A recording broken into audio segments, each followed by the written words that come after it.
নমস্কার, স্পটার নিউজে আপনাদের স্বাগত। আমরা দিল্লিতে পাঞ্জাবের বিরুদ্ধে মোহনবাগানকে দু অর্থে দুরকম দেখলাম। প্রথম অর্থে একেবারে বিবর্ণ, দ্বিতীয়ার্ধে মোহনবাগানের খেলায় হাজারো ওয়াটের আলো। নিঃসন্দেহে একটা ঘটনা ঘটেছিল যে ভিডালের আর্জেন্টাইন মিডফিল্ডার যিনি কন্ট্রোল করছিলেন তার রেড কার্ড দেখা, কিন্তু এটাকে মনে রেখে ম্যাচটাকে কিভাবে বিশ্লেষণ করবে? সেকেন্ড হাফটা মোহনবাগান সেকেন্ড হাফটা যেভাবে শুরু করেছে এবং যে তিনটে গোল হয়েছে, আমি বলবো যে তিনটে গোল হয়েছে তিনটে সেট পিস থেকে গোল হয়েছে, অলমোস্ট সেট পিস। যে ভালো মুভ করে গিয়ে একদম কাটিয়ে 1:1 হয়ে মিস করা হয়েছে, 1:1 হয়েছে, কিন্তু সেটা গোলকিপারের গায়ে মেরেছে কি গোলকিপার পরিচয় দিয়ে সেভ করেছে একটি ক্ষেত্রে দুটো, এবং সেটা মধ্যিখান দিয়ে হয়নি, দুটো রাইট দিয়ে একটা হয়েছে, লেফট দিয়ে হয়েছে। ওখানে অ্যাঙ্গেলটা শর্ট হয়েছে, গোলকিপার অ্যাঙ্গেলটা শর্ট করে দেয়, সেক্ষেত্রে গোল করা একটু ডিফিকাল্ট হয়। তাহলেও ঠিক আছে, আমি বলবো সেকেন্ড হাফ ফার্স্ট হাফের চেয়ে মোহনবাগান সেকেন্ড হাফে যে শুরুটা করলো এবং ওই যে হেডে গোলটা হলো সেকেন্ড হাফের শুরুতেই, ওখানে খেলাটা কিন্তু ঘুরে গেল এবং ওই গোলটার সময় রবি কুমার আননেসেসারি গোল থেকে বেরিয়ে এলো।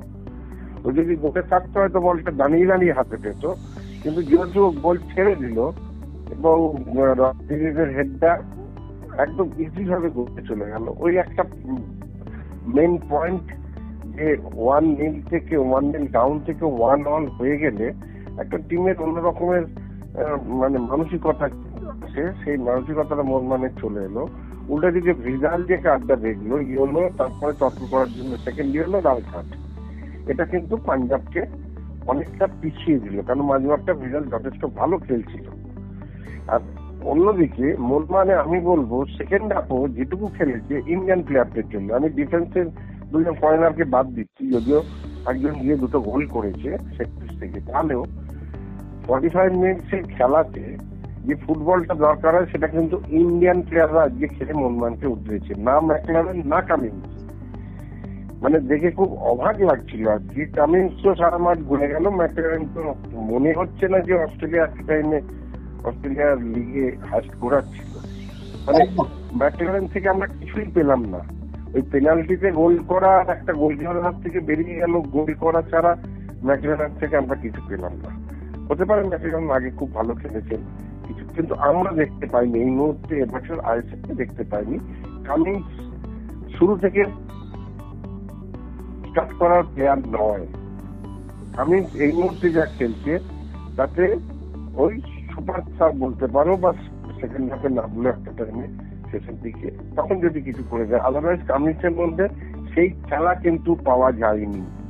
জোর করে বললে হবে না, ফরেনার আপালাপি করছি, একদমই ভালো লাগেনি। দুটো স্টপার বাদ দিয়ে মোহনবাগানের এই মুহূর্তে যা ফরেনার আছে, দিমিত্রিস পেট্রাসও তো সেই জায়গাতে নেই যেটা 2 বছর আগে ছিল, সেই জায়গাতে এরা নেই। কিন্তু ওই কয়েকজনের উপর ডিপেন্ড করে মোহনবাগান টিমটা যাচ্ছে, দুটো স্টপার আর অ্যালেক্স স্টুয়ার্ট, এই তিনটে ফরেনার হচ্ছে মোহনবাগানের মেইন। বাকি আরেকজন ইন্ডিয়ান প্লেয়ার কিন্তু মোহনবাগানকে টানছে এবং প্রত্যেকটা ইন্ডিয়ান ছেলে ভালো খেলেছে। লিস্টাঙ্কুলাসে ভালো খেলেছে, অনিরুদ্ধ থাপা ভালো খেলেছে, সমাজ থাপার ভালো খেলেছে, পূজা বেটার খেলছিল, সুভাশিস ভালো খেলেছে, মন্দির আজকে অতটা মন্দিরকে পাওয়া যায়নি। রেগুলার তো হয় না, একদিন এক একজনের সামনে মনবীরের বিয়ে 48 ঘন্টার মধ্যেই ওর বিয়ে, হয়তো সেই জন্য কিছুটা নিজেকে সতর্ক ছিল যে ফুল এক্সাক্ট করেনি। হ্যাঁ, না আমার মনে হয় না একটা প্রফেশনাল প্লেয়ার যে খেলাটাই যার মেন, সেখানে তার বিয়ের জন্য সে ম্যাচে দেবে না, এটা আমি একটা প্লেয়ার হিসেবে আমি এটা বিশ্বাস করি না। এটা হয়তো আজকে অফ ডে গেছে, যেতে পারে, কিন্তু মন্দির লাস্টে কিন্তু মন্দির একটা খুব ভালো মানে একেবারে ডাইং মোমেন্টে যেখান থেকে কর্নারটা হলো, কিন্তু রাহুল গুপ্তা কর্নারটা নিতে দিল না। মানে খুব ভালো রান করেছিল মন্দির, একটা দুটো রান খুব ভালো করেছিল একদম। সারা বছর তো একটা ছেলে এত লেবার দিচ্ছে, দুটো উইং দিয়ে কোলাসো আর মন্দির কন্টিনিউয়াস তোমার লেবার দিয়ে যাচ্ছে, উঠছে নামছে, একটা দিন তো একটা ছেলে একটু যেতেই পারে।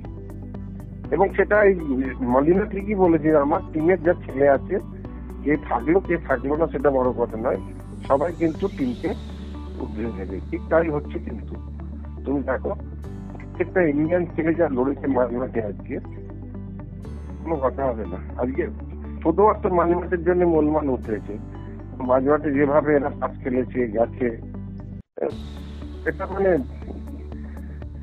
এটা totally team work, full team ওয়ার্কের জন্য হয়েছে। এবং একটা কথা তুমি ঠিকই বলেছো, মোহনবাগানের এই জয়ে রড্রিগেজের 2টো গোলের কথা মনে রেখেও বলতে হচ্ছে যে ইন্ডিয়ান ক্রিকেটের ভূমিকাটা, অবদানটা অনেক বেশি দেন দা ফরেন গ্রুপ। দেখো অবশ্যই,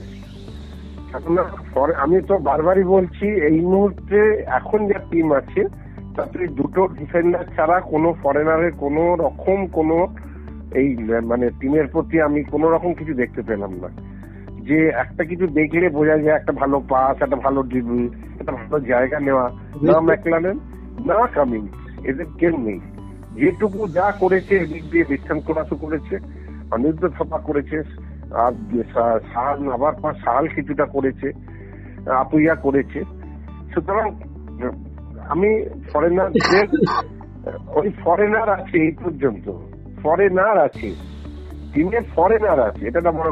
লাস্টের দিকে তো পাঞ্জাবের কোনো ফরেনারই ছিল না, সব তো ইন্ডিয়ান প্লেয়ার খেলেছে একদম তাই। শেষের দিকে পাঞ্জাবের একটা রোগ দেখা যাচ্ছে, পাঞ্জাব ইস্টবেঙ্গল ম্যাচেও দেখা গেল, আজকেও দেখা গেল যে ফার্স্ট হাফে 2 গোলে জিতছিল, আজকে 1 গোলে হারলো। সেকেন্ড হাফের 20 মিনিটের মধ্যে আগের ম্যাচে 4টে গোল খেয়েছে, আজকে 3টে গোল খেয়েছে। এই রোগটা কিন্তু আমি এই জায়গাটা পাঞ্জাব হঠাৎ করে একটা শুরুতে আমার খুব ভালো করেছিল, একটা দারুণ জায়গা ছিল, সেখান থেকে আস্তে আস্তে একটা টিমের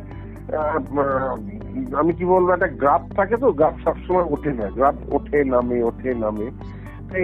এই টাইমটা পাঞ্জাবের নামার টাইম যাচ্ছে, দেখো মোহনবাগানের একটা টাইমে টুক করে নেমে আসবে, তুমি দেখবে।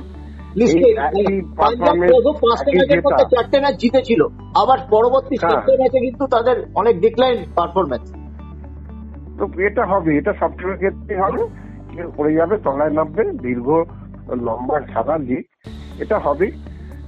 শেষ অব্দি দেখতে হবে যে কে কোন জায়গায় পড়ে আছে, কে কোন জায়গায় মানে শেষের দিকে গিয়ে নিজেদের টপে রাখছে। মেনটা হচ্ছে যে লিগ যত শেষের দিকে যাবে, টুর্নামেন্ট যত শেষের দিকে যাবে, কোন টিম নিজেদের সেই আস্তে আস্তে উপরে তুলতে পেরেছে, এটা একটা বিরাট প্লাস। মানে বিরাট মানে আমি কি বলবো, এটা একটা মন্ত্র বলা যায় যে ফরেন কোচেরাও কিন্তু এটাই চায়, প্রথম থেকে ফুল এক্সাম না করে আস্তে আস্তে টপে যেতে চায়, এবং সেটাই আমি সেটা গেলে রেজাল্টটা পায়। অনেক ধন্যবাদ তোমাকে তোমার মূল্যবান অভিমত আমাদের দর্শক শ্রোতাদের সামনে তুলে ধরার জন্য।